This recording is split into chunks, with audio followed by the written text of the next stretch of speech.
وہ ان کو مشورہ دیں گے کہ بھائی آپ بات کریں اور آپ مسئلے کو حل کریں. بڑے بڑے مسئلے گفتگو سے حل ہوتے ہیں. ملکوں کے بیچ میں جنگیں ہوتی ہیں لیکن ٹیبل پہ بیٹھ کے مسئلہ حل ہوتا ہے. یہاں آپ انا بنا دی ہے, آپ نے انا کا مسئلہ بنا دیا ہے. کیا کہا ہے سپریم کورٹ نے آپ کو؟ کیا سپریم کورٹ نے آپ کو یہ کہا ہے کہ کسی شخص کو آپ وزیر اعظم بنا دیں؟ یا آپ کو یہ کہا ہے کہ ہماری کوئی فلانی خواہش پوری کر دیں؟ اتنا آپ کو کہا ہے شہباز شریف صاحب, بلاول صاحب اور فضل الرحمان صاحب, اتنا آپ کو کہا ہے کہ جس آئین پاکستان کو ہاتھ آپ رکھ کے اس کو پڑھ کے اوتھ لیتے ہیں اس کی تھوڑی قدر کر لو. جس پارلیمان سے تنخواہیں لیتے ہو اس تنخواہ کی ذمہ داری یہ ہے کہ عوام کو اس کا حق دو. آرٹیکل 224 آپ پہ پابندی لگاتا ہے کہ جب اسمبلی تحلیل ہوگی 90 دن کے اندر آپ نے الیکشن کرنا ہے. سپریم کورٹ آپ کو کیا کہہ رہی ہے؟ صرف آپ کو یہ کہا جا رہا ہے کہ آپ آئین پہ عمل کریں. لیکن میں ان دوستوں کو جو ہمارے پی ڈی ایم کے ہیں, ان کو میں سیاست کے شریر بچے کہتا ہوں. یہ سب کچھ کرتے ہیں لیکن اس شریر بچے کی طرح ہے جو سب کچھ کرتا ہے, ہوم ورک کر کے نہیں آتا. لیکن میں آپ کو بتا دوں, آئین پاکستان وہ استاد ہے جو آپ کو کان سے پکڑ کے آئین پہ چلائے گا انشاءاللہ. تو آپ نے 27 تاریخ کے لیے کوئی ذمہ داری آپ نے محسوس نہیں کی, بلکہ کل جو پارلیمان میں کیا گیا, شہباز شریف صاحب فرماتے ہیں سپریم کورٹ کا کام ثالثی نہیں ہے. اچھا نہیں ہے؟ یہ وہی سپریم کورٹ ہے جس نے جب سو موٹو نوٹس لیا تھا, میری حکومت, میرے لیڈر عمران خان صاحب کی جائز حکومت کو گھر جانا پڑا. میرے لیڈر عمران خان نے کسی کو گالی نہیں دی. شاہ محمود قریشی صاحب نے کسی کی تصویر جلسے میں لہرا کے جج کا نام نہیں لیا. فواد چودھری صاحب نے خدا نخواستہ کسی جج کی فیملی کو ٹارگٹ نہیں کیا.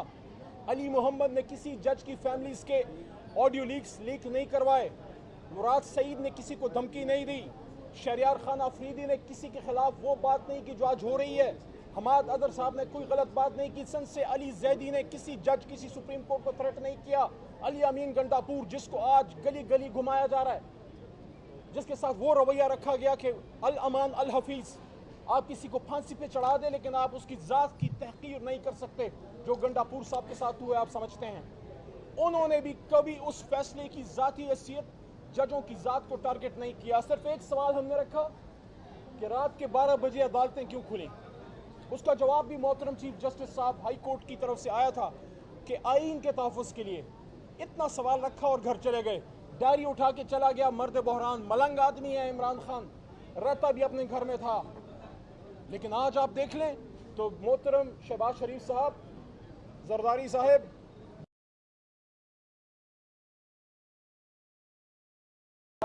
کچھ میرا خیال کچھ تیرا خیال رکھوں گا, سب باتیں کرو لیکن عوام کی اور آئین کی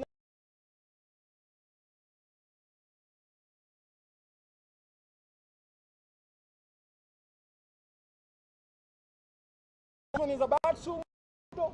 There is no good suo moto, no bad suo moto. It depends from which side of the aisles you are looking at it.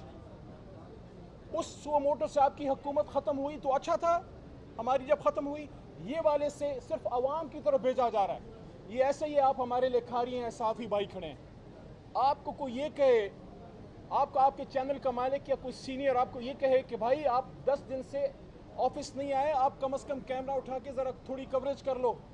یا اگر آپ صحافیاں لکھتے ہیں تو آپ کو کہے کہ بھئی 1 مہینے سے آپ کا آرٹیکل نہیں آیا, کچھ لکھ لو جس کی آپ کو تنخواہ ملتی ہے. آپ ناراض ہو جائیں, آپ اور بھونگ مچا دیں, آپ کہیں آئین ٹوٹ رہا ہے, آپ کہہ رہے فلانا ہو گیا, وہ کچھ نہیں ہوا, تنخواہ لے رہے ہو, کام کرو. تو اگر مچھلی پانی میں نہ, سپریم کورٹ آپ کو کہہ رہی ہے کہ عوام کے پاس جا کے مینڈیٹ لے کے آؤ, یہ ظلم کب سے ہو گیا؟ میرے خیال میں تو میاں نواز شریف صاحب آپ ہی کا شاید نعرہ نہیں تھا کہ ووٹ کو عزت دو. تو ووٹ کو عزت دو تو ووٹر کو بھی عزت دو اور اس کا حق دو. تو شہباز شریف صاحب آپ کہتے ہیں ثالثی کام نہیں ہے, سپریم کورٹ کا بالکل کام ہے.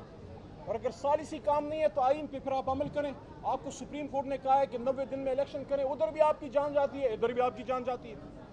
اور آخری بات, شہباز شریف صاحب کہ جو فورن منسٹر ہیں, بلاول صاحب, خدا را اپنا استاد بدلو, اپنا سیاسی استاد اور کوئی وکیل بھی اچھا کر لو. सरदार लतीफ खोसा को तो आपने बेचारे के बेटे को गोली लगी है, तब भी आपका वो लॉयलिस्ट नहीं लग रहा, क्योंकि वो सच्ची बात करता है।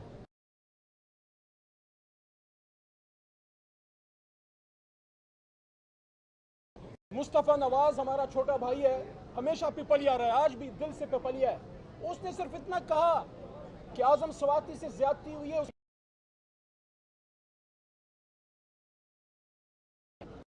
हालांकि ह्यूमन राइट कमेटी के चेयरमैन तो बिलावल आप हमारे दौर में थे, तो अगर मुस्तफ़ा नवाज ने हक की बात की तो आपने उसको निकाल दिया। भुट्टो की पार्टी में आज जियाले हक की बात नहीं कर सकते, तो पता नहीं आप, अच्छा रजा रबानी साहब से भी पता नहीं मशवरा करते हैं कि नहीं, उनके थोड़े बहुत आईनी आंसू शायद अभी भी होंगे, बाकी सारे लगता है खुश्क हो गए। तो आप कल कह रहे थे, ये मैंने क्यों तमहीद बांधी, आप इतनी बचकाना बात कर रहे हैं कि जजों को तौहीन पार्लिमान में बुलाओ। पहले तो तौहीन पार्लिमान का कोई कानून नहीं, प्रिविलेजेस में लेके आना है तो बिलावल साहब थोड़ा सा पढ़ लिया करें। आर्टिकल 66 जो प्रिविलेजेस का कानून है वो आपको देता है आज़ादी इजहार राय पार्लियामेंट में कि आपको प्रोसिक्यूट नहीं किया जा सकता, लेकिन सब्जेक्ट टू कॉन्स्टिट्यूशन। और सब्जेक्ट टू कॉन्स्टिट्यूशन क्या है कि आईन के कुछ कदगन हैं। आप रियासत के खिलाफ बात नहीं कर सकते, आप इस्लाम के खिलाफ बात नहीं कर सकते, आप जजेस को टारगेट नहीं कर सकते, आप पाक फौज और उनके खिलाफ ऐसी बात नहीं कर सकते जिससे खुदा न खास्ता कोई गलत तासर हो। तो वो आर्टिकल 68 आप पे पाबंदी लगाता है कि आप जजेस को डिस्कस ही नहीं कर सकते। तो जब आप डिस्कस नहीं कर सकते तो बिलावल साहब आप किस ख्वाब गफलत में हैं? आपको किसने कह दिया कि आप उनको कंटेंट में बुला सकते हैं प्रिविलेजेस कमेटी में? तो ये आप आराम से बैठें, आइन पे आप अमल करें। और अगर आप बिलावल साहब अपनी उस बात पे कायम हैं, ये सुप्रीम कोर्ट है, पूरी दुनिया में आप फिरते हो, पता नहीं क्यों फिरते हो, सीवियां ले लेके फिरते हो, आप इधर तशरीफ लाएं और वही मौक़िफ़, बिलावल साहब हिम्मत है तो मेरा चैलेंज कबूल करें, वही मौक़िफ़ जो कल बिलावल साहब आपने पार्लियामेंट में दिया है, आज सुप्रीम कोर्ट में आके वही बातें दोहरा दें। और आखिरी बात, तमाम अदारे, इलेक्शन कमीशन ऑफ पाकिस्तान, वजारत ख़जाना, वजारत दाखिला, उनके ज़रिए इदारे, वजारत दिफा, उनके ज़रिए इदारे पाबंद हैं आर्टिकल 190 के तहत कि they have to come in aid of Supreme Court. आज अगर सुप्रीम कोर्ट फैसला करती है कि ये होना है, तो फिर चाहे पुलिस हो, चाहे रेंजर हो, चाहे इलेक्शन कमीशन हो, चाहे पाक फौज हो, चाहे वजारत दाखिला हो, खारजा हो, दिफा हो, सबको सुप्रीम कोर्ट के उस फैसले पे अमल करना है, क्योंकि हम सब आइन के पाबंद हैं। आइन पे अमल होगा तो मुल्क चलेगा, किसी की मन मर्जी पे नहीं जा सकता। और एक और काम मैं कर सकता हूँ, कि अगर आपको इतना ही डर लगता है आवाम से, तो मैं आपको ये कह सकता हूँ कि इसका तो और कोई हल नहीं है। आप रात को अल्लाह ताला के सामने सर्वसुजूद हो जाएं कि अवाम के दिलों में आपकी मोहब्बत आ जाए, लेकिन आपके कारनामे ऐसे हैं कि अवाम आपको पसंद नहीं करती। महंगाई आसमान पे पहुंची है, शख्सी आज़ादियाँ नहीं हैं, लोगों की ज़िंदगियाँ तबाह बर्बाद हैं। ये ईद लोगों की जैसे गुजरी है, बच्चों को पुराने कपड़े इस्त्री कर करके हमारे इन लोगों ने बच्चों को ईद के दिन जो है वो पहनाए हैं।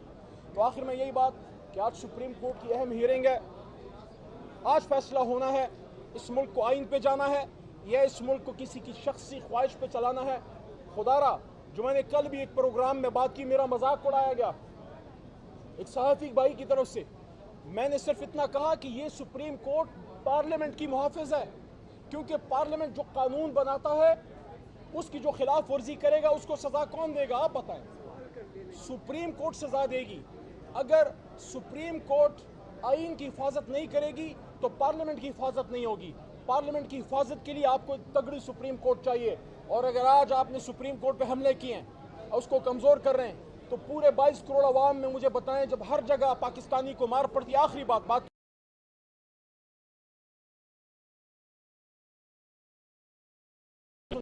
कोई डीपीओ नहीं सुनता, कोई उठा के ले जाता है, 10 दिन पता नहीं लगता, कोई आपकी जमीन पर